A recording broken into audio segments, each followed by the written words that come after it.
एक होममेकर म्हणून आपण सतत याच विचारात असतो की आपलं घर कायम स्वच्छ, नीटनेटकं आणि टापटीप कसं राहील. आणि फक्त घरच नाही बरं का, आपला दिवसही एकदम शांत, मस्त आणि थोडा हलका कसा जाईल याचा आपण विचार करत असतो. पण खरं सांगायचं तर सगळं एकदम परफेक्ट ठेवणं रोजच शक्य नसतं. आपल्या सगळ्यांची सकाळ ही खूप धावपळीत जात असते, खूप कामांची घाई असते आणि जर त्यामध्ये आपली सकाळ शांत आणि फ्रेश, व्यवस्थित सुरू नाही झाली ना, तर दिवसभर आपल्याला खूप चिडचिडेपणा येतो. आणि म्हणूनच जर आपण आपल्या आदल्या दिवशीच्या संध्याकाळच्या रुटीनमध्ये काही छोट्या-छोट्या सवयी लावून घेतल्या ना, तर दुसऱ्या दिवशीची जी सकाळ असते ना आपली, ती खरंच खूप छान, मस्त आणि फ्रेश जाते. तर मी माझ्या संध्याकाळच्या रुटीनमध्ये कोणत्या-कोणत्या गोष्टी ॲड केलेल्या आहेत, ज्याने माझी दुसऱ्या दिवशीची सकाळ एकदम छान, फ्रेश, मस्त जाते. ह्याच गोष्टी आज मी तुमच्यासोबत शेअर करणार आहे. पण त्याआधी हाय, हॅलो, मी प्रियंका तुम्हा सगळ्यांचं पुन्हा एकदा स्वागत करते अजून एका नवीन ब्लॉगमध्ये. आय होप तुम्ही खूप छान, मस्त आणि मजेतच असाल. तर चला आता माझ्या संध्याकाळच्या कामांना सुरुवात झाली आहे. थोडासा चहा वगैरे ठेवून घेतलाय मी, कारण ना आज दुपारी माझं थोडंसं डोकं दुखत होतं. म्हणून मी थोडीशी झोपले होते आणि त्याच्यानंतर मग झोपून उठल्याच्या नंतर असं वाटतं ना, की चहा पिऊन थोडंसं फ्रेश व्हावं म्हणून मी चहा ठेवला होता. आणि त्यानंतर मग मी घरातली थोडीशी साफसफाई करायला चालू केलं. खरं तर ना सकाळी आपण घर नीट करतोच, पण दुपारनंतर पुन्हा घरामध्ये पसारा होतोच. कुठे मुलांचे टॉयज असतात किंवा मुलं मोठी असतील तर त्यांच्या बॅगा असतात, पुस्तकं असतात किंवा दिवसभर घरामध्ये धूळ वगैरे येतेच. म्हणूनच मी ना नेहमी प्रयत्न करते की संध्याकाळी 6च्या आधी एकदा घर झाडून घेतलं ना, तर पुढचा पसारा जास्त साचत नाही. कारण हा छोटा-छोटा पसारा जर आपण वेळेत नाही आवरला ना, तर तो दुसऱ्या दिवशी वाढतो आणि काम आपलं दुप्पट होतं त्यामुळे.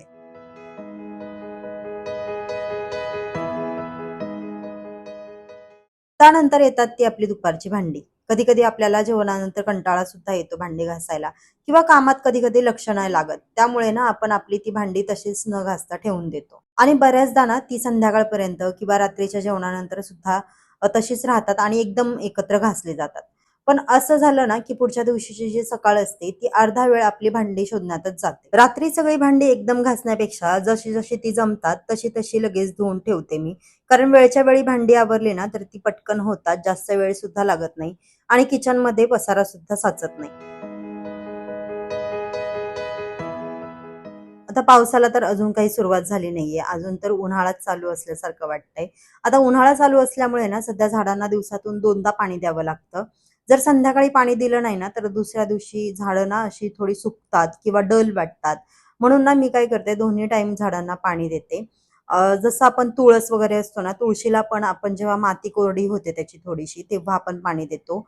एका ताईंनी मला विचारलं होतं, की त्यांनी जे रोप लावलं होतं, तर ते वाढत नाहीये वगैरे. तर जेव्हा आपण तुळशीला जास्त पाणी देतो ना, तेव्हा सुद्धा तुळस चांगल्या प्रमाणात वाढत नाही, म्हणजे चांगल्या पद्धतीने वाढत नाही. तर तुळशीला जेवढं कमी पाणी देता येईल ना, तेवढं कमी पाणी द्यायचं. फक्त माती सुकल्यावरतीच पाणी द्यायचं. आता सध्या मी सगळ्या झाडांना दोन्ही टाईम पाणी देते, जेणेकरून ना ती फ्रेश राहतील आणि दुसऱ्या दिवशी जेव्हा मी सकाळी उठेल, तेव्हा ती छान अशी फ्रेश ग्रीनरी माझ्या डोळ्यांना दिसते ना, तेव्हा माझी जी सकाळ असते ती अजूनच छान जाते. आपण सगळेच जण सोफा यूज करत असतो. मुलं त्यावर खेळत असतात, बसतात, उठतात, काहीतरी खातात आणि त्यामुळे ना त्यावर काही ना काही पडतच असतं. आणि जर ते वेळच्या वेळी साफ नाही केलं, तर ते फक्त घाणच राहत नाही, तर कधी-कधी मुंग्या वगैरे सुद्धा होतात. आणि म्हणून मी प्रयत्न करते ना, की सकाळी जरी सोफा नीट केलेला असला, तरी संध्याकाळी पुन्हा एकदा हलकंसं ब्रशिंग करून घेते. जेणेकरून ना सोफा छान क्लीन, फ्रेश दिसतो आणि दुसऱ्या दिवशी सुद्धा आपल्याला छान वापरायला मिळतो. आणि आपला सोफा आपल्या हॉलमध्ये असतो, त्याच्यामुळे हॉल आपला हा नीट आणि क्लीन दिसला पाहिजे, संध्याकाळच्या वेळेला असो किंवा सकाळी असो. जसा मी सोफा क्लीन करते ना, तसंच मी माझं बेडरूम सुद्धा क्लीन करून घेते त्याच वेळेस. कारण ना, दिवसभर मुलं किंवा आपण झोपलेलो असतो किंवा लोळत असतो, मुलं खेळत असतात. बेड थोडा अस्ताव्यस्त झालेला असतो, पण दिवसाच्या जर शेवटी तोच बेड आपण छान नीट आवरला ना, तर रात्री झोपायलाही छान वाटतं. आता बेडवरचं बेडशीट आहे ना, मी सकाळी धुतलं होतं आणि ते टाकायचं राहिलं होतं, म्हणून मला हे इथे टाकून घ्यायचं होतं. आपला बेडरूम ना एकदम छान नीटनेटका तेव्हाच वाटतो, जेव्हा आपला बेड छान क्लीन असेल. आणि सगळ्यात महत्त्वाचं म्हणजे जेव्हा आपण आपल्या किचनमधली सगळी कामं उरकून जेव्हा बेडरूममध्ये जातो ना, तेव्हा बेड उरकायचं काही टेन्शन नाही राहत. कारण तो आपण ऑलरेडी छान नीटनेटका करून ठेवलेला असतो.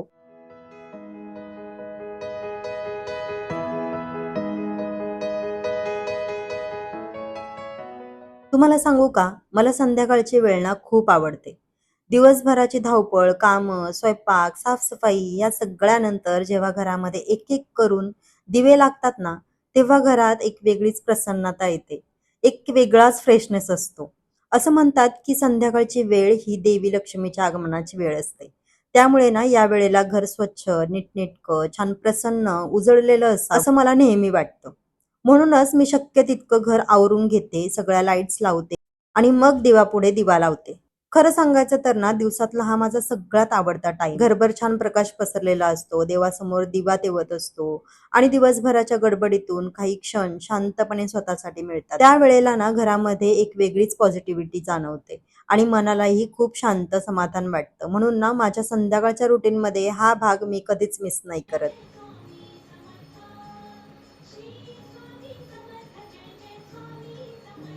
संध्याकाळच्या वेळेला जेव्हा आपण दिवाबत्ती करतो घरामध्ये, तेव्हा मला ना स्पेशली धूप किंवा कापूरमध्ये पण मला भीमसेन कापूर लावायला जास्त आवडतं. यामुळे ना घरामध्ये एक वेगळा सुगंध पसरतो आणि घरातलं वातावरण सुद्धा खूप छान प्रसन्न वाटतं. दिवसभराचा जो स्वयंपाकाचा वास असतो किंवा घरामध्ये असा एक दमटपणा असतो ना, तो कमी झाल्यासारखं वाटतं. खरं तर ना आपल्या जुन्या परंपरामध्ये सुद्धा संध्याकाळी धूप आणि कापूर लावण्याला भरपूर महत्त्व दिलं गेलं आहे. त्यामुळे घरात ना एक सकारात्मक वातावरण निर्माण होतं आणि त्याचसोबतच मन सुद्धा तितकंच शांत होतं आणि घर अजूनच छान फ्रेश वाटायला लागतं.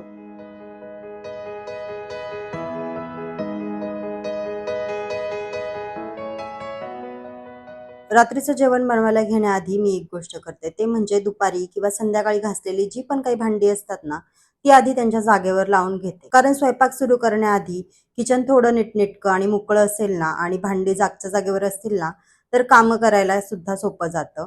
नाहीतर नवीन भांडी निघतात आणि काम वाढत जातं आणि किचनमध्ये पुन्हा पसारा व्हायला वेळ लागत नाही. तर चला आता मगाशी जेव्हा मी घर साफ करायला घेतलं होतं ना, तर तेव्हा एकीकडे चहा करायला ठेवला होता आणि एकीकडे दूध तापायला ठेवलं होतं.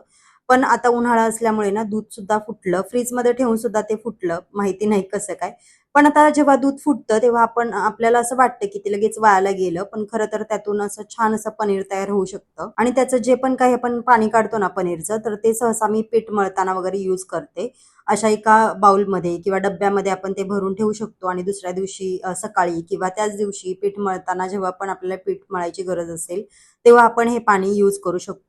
अशा छोट्या-छोट्या गोष्टींमुळे ना अन्न वायाला सुद्धा जात नाही आणि जे आहे त्याचा चांगला उपयोग सुद्धा होतो. आपण बऱ्याच ठिकाणी ऐकतो किंवा बघतो, की रात्रीचं जेवण शक्यतो हलकं ठेवावं. कारण दिवसभर आपण कामं करत असतो आणि रात्री जेवणानंतर आपलं शरीर आराम करायला जातं, असं म्हणतात. त्यामुळे ना खूप जड किंवा तेलकट पदार्थ खाल्ले, की पोट जड वाटू शकतं आणि सकाळीही फ्रेश वाटत नाही. म्हणून मी ना रात्री काहीतरी हलकं आणि हेल्दी तरी पण पोट भरेल असं काहीतरी बनवण्याचा प्रयत्न करत असते नेहमी. आणि आज मी अशीच एक रेसिपी तुमच्यासोबत शेअर करणार आहे. ज्यांना आपलं वजन कंट्रोल करायचंय किंवा वजन कमी करायचंय किंवा रात्री हलकं खायची सवय लावायची आहे ना, त्यांच्यासाठी हा एकदम चांगला पर्याय आहे.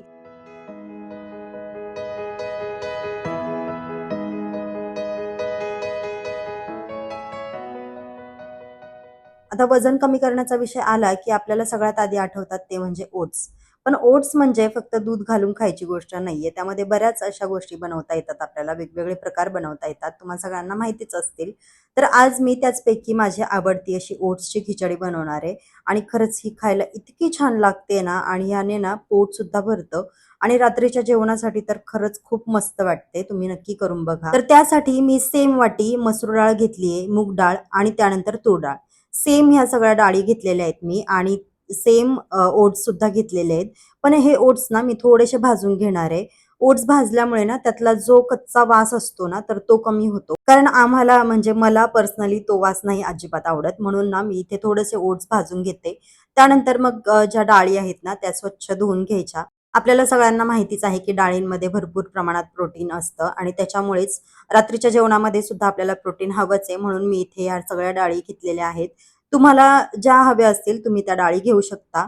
आता इथे ना मी ओट्स भाजून घेतलेत. एकीकडे डाळी वगैरे धुवून घेतल्यात आणि जेव्हा आपण डाळ धुवून घेतो त्यामध्येच हे ओट्स मिक्स करायचे आहेत कुकरमध्ये आणि हे सगळं कुकरला एकत्र शिजवून घ्यायचंय. त्याच्यामध्ये मी थोडंसं हळद टाकून घेतेय.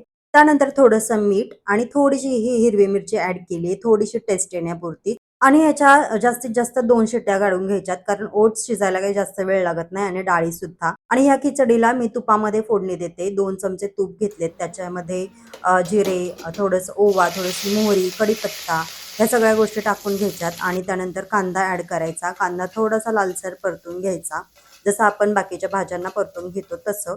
आणि थोडासा मऊ झाल्याच्या नंतर त्यामध्ये थोडंसं टोमॅटो मिक्स करायचं.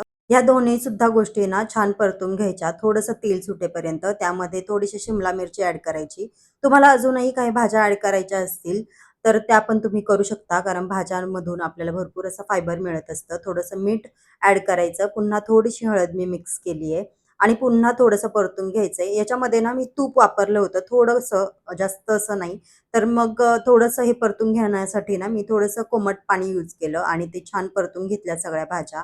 आणि जो आपला कुकर झाला होता 2 शिट्ट्यांमध्येच बघा ह्या सगळ्या गोष्टी छानपैकी शिजून गेल्या होत्या. सगळं छान परतून झाल्याच्या नंतर हे त्याच्यामध्ये मिक्स करायचं आणि खरंच खूप छान होते ही खिचडी. तुम्ही एकदा करून बघा आणि जास्त तुम्ही भाज्या टाकत असाल ना, खरंच टाकून बघा छान होते. त्यानंतर भरपूर अशी कोथिंबीर टाकायची आणि एक छान अशी उकळी येऊ द्यायची.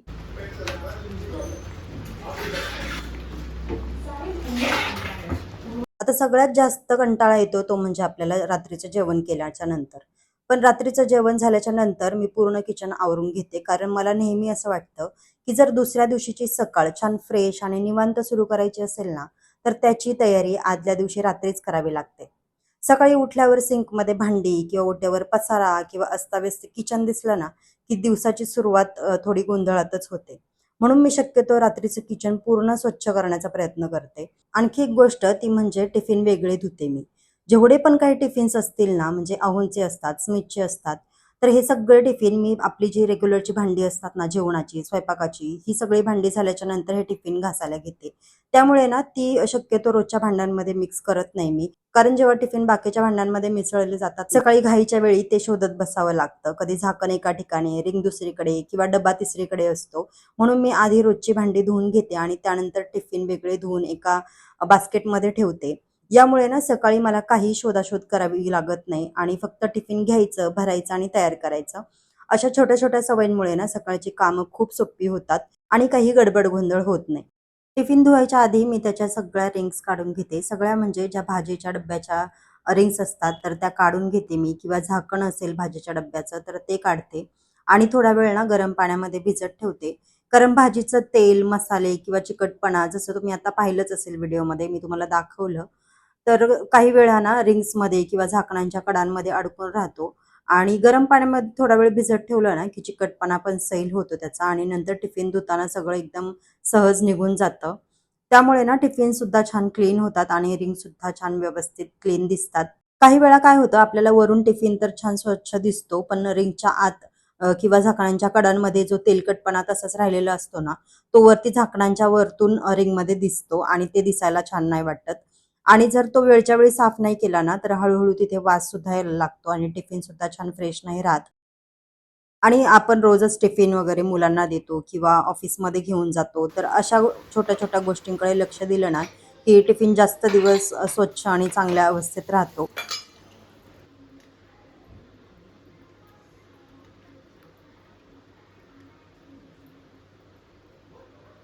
आता ह्या ज्या रिंग्स मी भिजत ठेवण्यासाठी गरम पाण्यात थोडंसं लिक्विड घातलं होतं, विम लिक्विड आणि रिंग्स काढून घेतल्याच्या नंतर ना, मी ते पाणी फेकून नाही देत. तेच गरम पाणी मी सिंकमध्ये टाकते. त्याच्यामुळे काय होतं सिंकमध्ये जर थोडा तेलकटपणा असेल, चिकटपणा असेल किंवा बारीक-बारीक घाण अडकते, तर तीही साफ व्हायला मदत होते. म्हणजे एकाच वेळी ना दोन्ही कामं होऊन जातात आणि रिंग्ससुद्धा छान स्वच्छ होतात आणि अशाच छोट्या-छोट्या सवयींमुळे ना आपला कामाचा वेळसुद्धा वाचतो आणि साफ-सफाई थोडीशी सोपी होऊन जाते. रात्री सगळी कामं झाल्याच्या नंतर ना माझ्यासाठी सगळ्यात महत्त्वाचं काम असतं ते म्हणजे किचन प्लॅटफॉर्म नीट क्लीन करून घेणं. कारण सकाळची सुरुवात कशी होणार हे बरचसं रात्री आपण किचन कसं ठेवतो यावर डिपेंड असतं. रात्री जर आपण प्लॅटफॉर्म छान स्वच्छ क्लीन करून ठेवला ना, की सकाळी किचनमध्ये पाऊल टाकतानाच खूप फ्रेश वाटतं.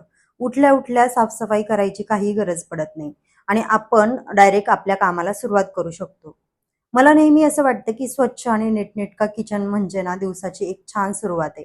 त्यामुळे ना कितीही उशीर झाला तरी मी झोपायच्या आधी किचन प्लॅटफॉर्म जो असतो तो आवर्जून क्लीन करून ठेवते.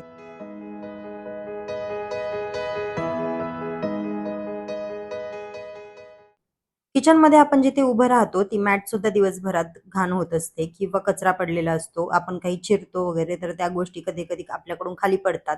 त्यामुळे ना रात्री किचन आवरताना सुद्धा मी ती एकदा झटकून घेते सगळ्या मॅट्स आणि त्याचसोबत ना मी माझ्या किचनमध्ये अशी कापूरची हँगिंग बॅग लावून ठेवते. कारण दिवसभर स्वयंपाक झाल्याच्या नंतर ना किचनमध्ये वेगवेगळ्या पदार्थांचा वास राहिलेला असतो आणि कोंदटपणा सुद्धा असतो. त्यामुळे ना मला ही कापूरची बॅग लावायला आवडते. डीमार्ट मध्ये सुद्धा मिळते आणि यातून जो हळूहळू कापूरचा छान असा सुगंध येत राहतो ना, त्याच्यामुळे किचन अजून छान प्रसन्न आणि फ्रेश वाटतो. आणि झोपायच्या आधी मी ड्रायफ्रूट भिजत घालून ठेवते, कारण सकाळी उठल्यावर ते लगेचच खायला तयार असतात. वेगळी काही त्याची तयारी करावी लागत नाही. आणि मला असं वाटतं ड्रायफ्रुट्स तसेच खाण्यापेक्षा भिजवून खाल्लेले कधी पण चांगले. त्यामुळे ना मी शक्यतो ह्या सगळ्या गोष्टी रात्रीच भिजत घालून ठेवते, जेणेकरून सकाळी लगेच उठल्यावरती खाता येतात.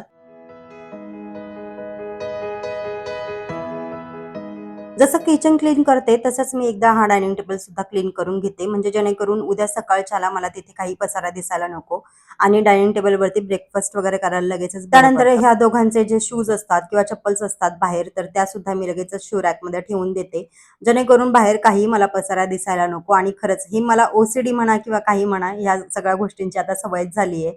आणि त्याचसोबतच ना मी लगेचच सोफा सुद्धा क्लीन करून घेते, छान कुशन वगैरे सेट करून घेते, जेणेकरून सकाळी माझा जो हॉल आहे तो ऑलवेज वेलकमिंग वाटेल. तर मैत्रिणींनो, चला आजच्या ब्लॉगमध्ये मी माझ्या संध्याकाळच्या काही छोट्या-मोठ्या सवयी तुमच्यासोबत शेअर केलेल्या आहेत. संध्याकाळचं रुटीन तुमच्यासोबत शेअर केलेलं आहे. आणि ह्या काही खूप मोठ्या किंवा अवघड गोष्टी नाहीयेत, पण ह्या छोट्या-छोट्या सवयींमुळे माझं घर एकदम छान नीटनेटकं आणि प्रसन्न राहतं, वेलकमिंग राहतं. तर चला, आजचा ब्लॉग तुम्हाला आवडला असेल तर एक लाईक, शेअर नक्की करा. चॅनलला सबस्क्राईब केलं नसेल तर नक्की सबस्क्राईब करा आणि तुमच्या मैत्रिणींसोबत हा व्हिडिओ शेअर करायला विसरू नका. तर चला, भेटूया अशाच एका नवीन ब्लॉगमध्ये. तोपर्यंत आनंदी राहा, खुश राहा, हसत राहा, स्वतःची काळजी घेत राहा. बाय.